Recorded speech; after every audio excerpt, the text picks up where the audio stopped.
it ends up there on that page, as you might expect, right? So there's a different way of thinking about how you're going to lay out pages now, because you have different sets of codes that the concept of a div starts to change. So you can drag elements around in a different way. That's why an aside might be, if you think of it in traditional publishing terms, like a call-out. An article would be like a traditional article. So you can have an aside within an article rather than having a div within a div. That's basically the difference. So what I have here is something I didn't want to try to remember. And this area is where we are at the moment. This is the CSS that I just changed over there on the right. So it says float left, which is the one I put in. It's the list that we're working on. And that's the end of it right there. So what I want to do now is, I want to take what I copied, do return, and just paste it in there. So you're not going to be able to read this necessarily, but I'm going to read it for you. It says dash WebKit dash box dash shadow. Right? Down below it, it says box dash shadow.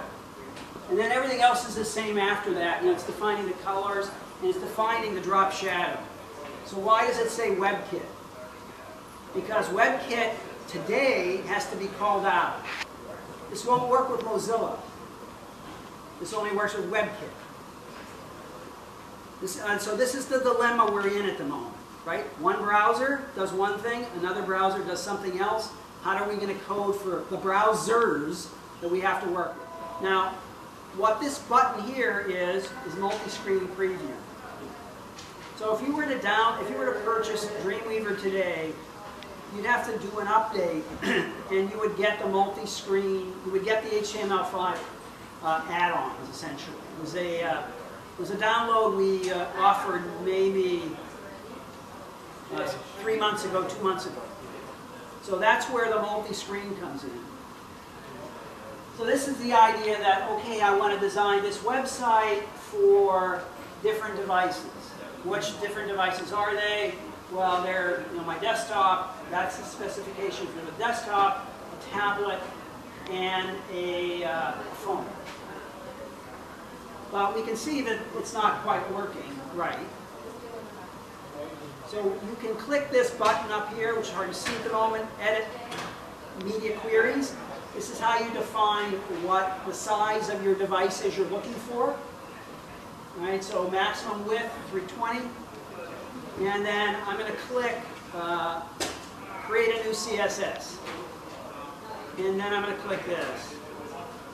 And we're in Citrus Cafe, we're in CSS, good. Choose. And I'm going to do the same thing for this one.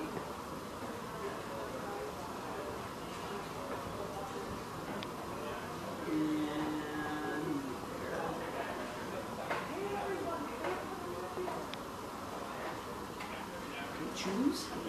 And this one we're going to use the existing one because it's working okay. So we'll come back and click that button. It's interesting it took me to there. And that's the desktop CSS. Okay, so when I click OK, what Dreamweaver does is it says, we're going to leave this one just as it is. And we don't know what to do with any of this, and we don't know what to do with any of that. So we're just going to make them blank so you can go in and fix it up and make it work on those devices.